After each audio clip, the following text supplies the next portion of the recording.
dañuy ñëw ci li nga xam ne mooy SODAV gis nañ ne membre SODAV nga fan yii passé gis nañ ne dañoo jugoon pour defal leen audit donc loolu noonu nan la demee ba ngeen mujjee génn def ci conférence de presse. du sax audit du sax audit. non dañoo jëloon décision ne dañuy def audit mais defaguñ ko. waaw mais si kaw loolu parce que gars yi xam nga comme dëkk bi gars yi dañoo ñeme génne ay rumeur jékki-jékki rek ñu ne waa SODAV dañ leen di audit donc loolu noonu tey ci kaw loolu tamit yéen tamit ngeen def benn conférence de presse def ci ay leeral yu baax yoo xam ne nit ñëpp jot nañ ci am aperçu par rapport ak li jëm ci problème bi. waaw xam nga bon bu leen neex surtout di ko audit mais xam nga ñun nous sommes des administrateurs. et sunuy père sunuy nawle ñoo ñu fal ñu dugg ci biir ñun dañ leen di jàppale lépp loo xamante ni ñu ci biir SODAV buñ ci d'accordul dañ koy waxtaane ba ñëpp tënku ci benn kàddu ba ñu wéyee ko nii. alors lii ci nekk moo di président de la république bu amee conseil des ministres xam le ni daf bëggoon ñu xool ndax mën nañu installer une commission de contrôle pour la SODAV mais le président waxu ko parce que dafa am lu mu dégg wala dafa am problème ak diw ak non c'est pas vrai président dafa wax li nga xamante ni loolu lay wax yeneen institution yi mu wax ci yeneen ministères yi loolu le président wax donc cela veut dire que bu ne dana baax ñu installer une commission de contrôle du point de vue institutionnel et du point de vue financier mais c'est tout à fait normal parce que boo xoolee texte su SODAV yi loolu daf ci am depuis combien d'années un peu vers les années 80 am na commission yoo xam ne dañ ko waroon teg pour di mën a saytu ci wàllu institution ci wàllu xaalis naka la kuréel boobu doon BSDA doon doxale mais mosuñu ko teg bii nga xamante ne installé nañu SODAV da nga ba BSDA pousse donc ñun ñoo ko yeesalaat SODAV moo ko yeesalaat ci seen réunion ba tax na chaque fois que def nañu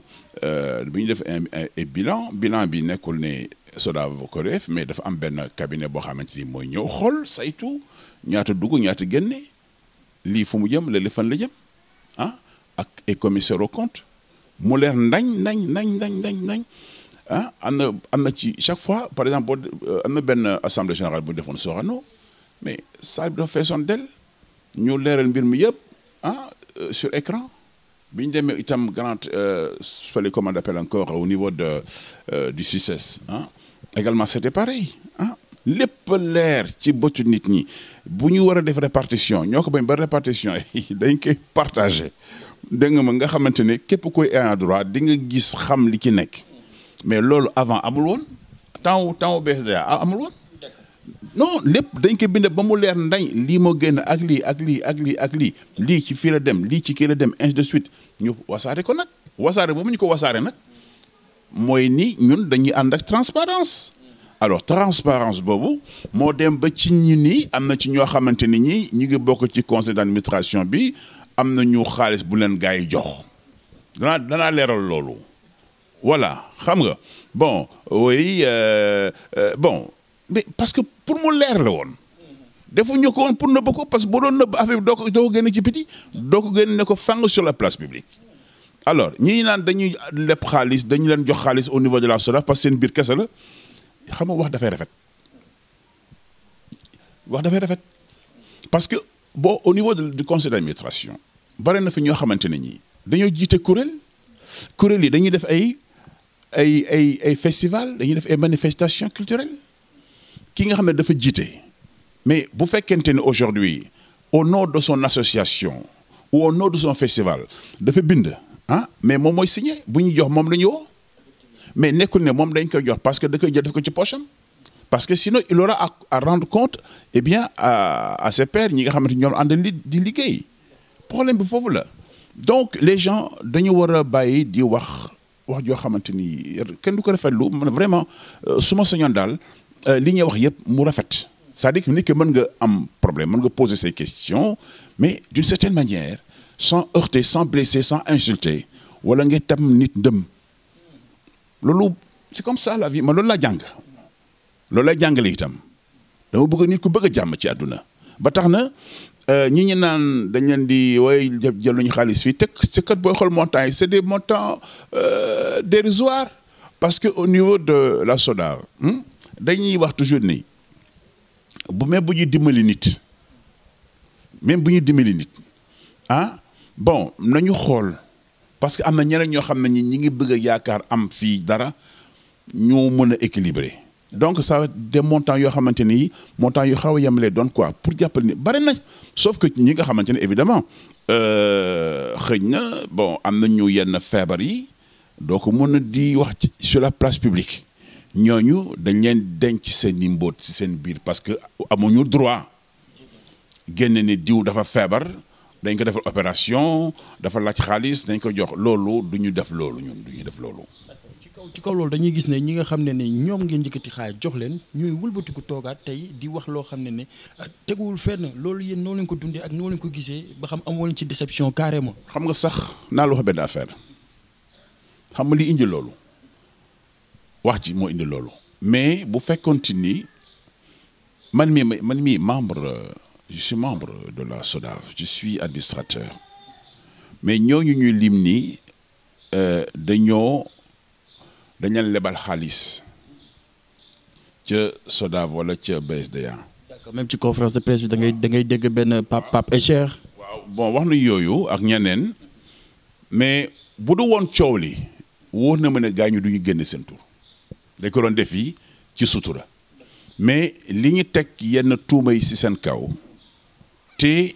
ñu wax ne comme da ngeen teg tuuma sunu kaw kon nag jot na nag ñun ñoo leeral askan wi yéen tamit da ngeen fa liggéey mais bu fekkoonte ne waxuñu ko xëy na gars yi mën nañu dawal kii discrétion ci suuf bon wax nañu ko parce que bon ils l'ont dit bon c'est un peu dommage moo tax ma ne nit ki toujours booy wax da ngay xool sa gannaaw bu baax a baax na sa gannaaw set su ko defee xëy na li ci kanam macha allah dana baax waaye encore une fois je trouve que bon c'était une parenthèse bon waxtaan nañ ci ça fait beaucoup de bruit ça fait mal quelque part bon ñun ñëpp nekk au niveau de l'administration du conseil d'administration ak ñi nga xamante ne xëy na ñoo doon sànni xeer. parce que tontunte la parce que bu demee ba affaire bi xaw a kii ba tontunte war ci mun a am ba mu am ay révélation c'est que c'est sérieux alors am na yoo xamante ni sax entre nous SODAV a fait dafa jël hauteur a fait mesure jël ay mesures ay hauteur yoo xamante ni duñ ci yegg parce que buñ ci yeggoon révélation yi day gën a métti ñu ne non ce n'est pas nécessaire c'est pas la peine nañu yem affaire bi fii mu jeex su ko defee ñu wéyal suñu liggéey rek waaw moo tax àdduna njàngat ko dafa baax càmbar ko dafa baax pour ëllëg a tax. d'accord ci kaw loolu gis nañ ne mooy li ñu wax rek par rapport ak audit bi comme ni nga ko waxee du audit sax mais affaire yi fan la mujjee ak fan la yegg parce que gis nañ ne fi mu toll nii tension yi wàcc na nit ñëpp dalaat nañ esprit yi ñëwaat na affaire yi fan la mujj parce que gisoon nañ ci conférence de presse bi que waa SODAV nee nañ bépp accusation bu ñu leen def jàppale nit kooku dañ ko porter plainte parce que amuñu ay preuves donc loolu fan la toll wax yooyu noonu nga xam ne moom la doon dégg moom la doon gis fan la toll. waaw xam nga accusation dafa garaaw man de lenn laa gëm xam nga. damay wax toujours. hashtag motivation Pape Faye par rapport ak gëm-gëmam il faut ngeen déglu ko yéen jeunesse bi c'est important. man dafa am lu ma gëm su ma sañoon tey et je l'ai dit plus d'une fois dans des émissions le Sénégal et la communauté internationale amal loolu ñuy wax journée mondiale du pardon. waaw journée mondiale du pardon su ma sañoon mu am su ma sañoon national ñu def journée nationale du pardon loolu mooy fóot gàkk-gàkk yi nekk ci askan wi alors si bien que dama ni c'est vrai bu ñu la blessé da nga porter plainte parce que pour sa honneur tax nous on l'a fait au niveau de l'ARCOT biñ ñu waxee lu dul noona ah dañoo jéggale man dama gëm loolu man sama xol soo ko xottee loolu nga fa gis pardon clémence ba tax na SODAV était dans si logique am la nekkoon pour porter plainte je n'ai pas dit qu'ils vont retirer que la SODAV va retirer sa plainte je l'ai pas dit mais dama ni mën nañ cee toll mën nañ caa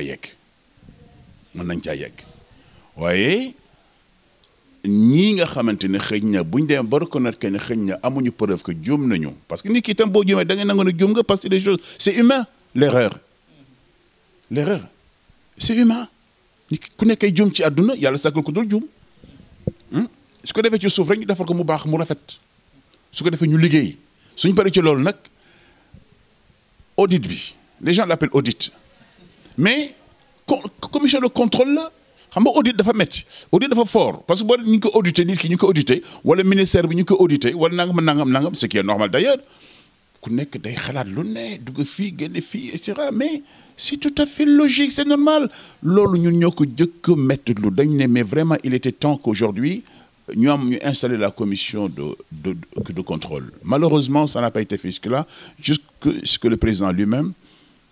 constate que il faut bien et puis xam nga lu tax en plus président dafa jàppale SODAV xam nga it keroog déggoon ko ci conférence de presse bi dafa jàppale SODAV alors